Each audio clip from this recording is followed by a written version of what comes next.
ব্রহ্মস যখন প্রয়োজন হবে তখন জঙ্গি ঘাঁটি যারা আমাদের দেশের ক্ষতি করবে তাদের উপর ব্রহ্মস অ্যাটাক করা হবে। কিন্তু যদি উল্টো দিক থেকে একের পর এক শেলিং হয়, ড্রোন চালিয়ে মিসাইল চালিয়ে হামলা হয়, তাহলে কি হবে? তার জন্য আমাদের এয়ার ডিফেন্স সিস্টেম রয়েছে, আকাশেই ধ্বংস করে দেওয়া হবে। তো আকাশে ধ্বংস করে দেওয়া হলেও যারা মাটিতে রয়েছেন তাদের মধ্যে তো একটা টেনশন কাজ করে, আতঙ্ক কাজ করে। আকাশে ধ্বংস হয়ে যাওয়া মিসাইলের টুকরো পড়ছে মাটিতে, সকালে উঠে যখন দেখছেন টেনশন তো হচ্ছে। চলছে গত কদিন ধরেই সীমান্ত এলাকায়, যেমন পাঠানকোট, সেই পাঠানকোটে আজ কি কিছুটা হলেও টেনশন কমবে? কিছুক্ষণ পরে তো সূর্য ডুববে, টেনশন কমবে।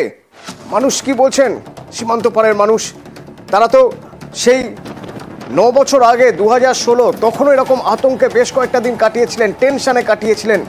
আবার এখন নতুন করে 2 দিন 3 দিন 4 দিন। এখান থেকে সরাসরি একদম গ্রাউন্ড জিরো থেকে আমার সঙ্গে রয়েছে রুমেলা। রুমেলা, আমি দেখতে পাচ্ছি যে মানুষের মধ্যে কোথাও একটা বোধহয় রবিবার বিকেলের বাজারের সেই মানে ন্যাচারাল ব্যাপারটা হয়তো চলে আসছে। তুমি আরো ভালো বলতে পারবে, কারণ তুমি একদম পাঠানকোট থেকেই রয়েছো। প্লিজ একটু আমাদের জানাবে যে মানুষের মধ্যে নর্মালসি ফিরছে কি, স্বাভাবিক হচ্ছে মানুষ?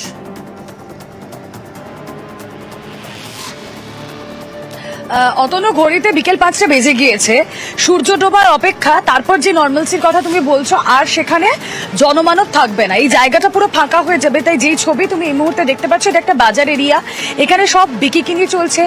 মানুষ কেন এই দিনের আলো থাকতে থাকতে কেনাকাটা করে নিচ্ছেন? কারণ তারা প্রত্যেকেই বলছেন যে সন্ধে নামলেই আমাদের মধ্যে যে ভয়টা চেপে বসছে, আমরা কেউ বাড়ির বাইরে বেরোতে পারছি না। এখানে অনেকেই রয়েছেন যারা দোকান করছেন, তাদের সঙ্গে কথা বলবো। এখানে একজন মহিলা রয়েছেন এই এলাকারই, তার সঙ্গে কথা বলি। दीदी, यहाँ का माहौल आज कैसा है? आज तो थोड़ा नॉर्मल है, पहले 2-3 दिन तो बहुत डर रहा, लोग घरों से बाहर नहीं निकलते, सारी रात हम सो नहीं पाए धमाकों की आवाज से। तो कल रात को बड़े दिनों के बाद हम सोए, रात को थोड़ा डर तो था मन में, तो फिर भी रात को थोड़ा चैन से सो पाए, नहीं तो सारी रात टाइम देख देख के काटते थे कि कब दिन निकले, कब लाइट हो और कब धमाके बंद हो। अभी तो जो दिखने में आ रहा है, ये जो बाजार है वो खुला हुआ है, लोग भी खरीद रहे हैं चीजें, ये कब तक चलेगा? 7 बजे के अंदर सब बंद हो जाएगा? 7-8 बजे तक बाजार बंद हो जाता है, उसके बाद ब्लैकआउट हो जाता है, फिर सभी शॉप्स वगैरह बंद हो जाती हैं, सभी लोग अनाउंसमेंट हो जाती है कि अपने अपने घरों में रहो, कोई बाहर ना निकले और कोई लाइट ना जगाए। শুধুমাত্র এই নয় অতনু, আমরা কিছুক্ষণ আগে দেখলাম আর্মির তরফ থেকেও কিন্তু এই গোটা জায়গা পেট্রোলিং করা হচ্ছে। কোথাও যদি সন্দেহভাজন কিছু নজরে আসে তাহলে তড়িঘড়ি তারা খবর দিচ্ছেন, তারা অ্যাকশন নিচ্ছেন। এখানেও প্রচুর মানুষ রয়েছেন, একটু কথা বলার চেষ্টা করি এখানে যারা রয়েছেন। এখানে আমরা দেখছি দোকান বাজার সবই খোলা রয়েছে। थोड़ा बात कर लेते हैं आपसे, ये दुकान कितने बजे तक खुला रहता है? मतलब 8 बजे खुला रहता है, 8 मतलब 10 बजे तक खुला रहता है। कभी जो लड़ाई लगी 8 बजे बंद कर देते हैं, 8 बजे के अंदर बंद कर देते हो? हाँ, ये जो 2-3 दिन जो एयर रेड साइरन बज रहा था, बहुत खौफ था, वो चला गया या फिर अभी भी है? नहीं, अभी कम हो गया, अभी कम होगा अभी।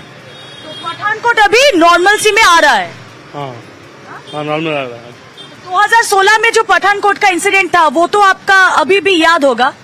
नहीं।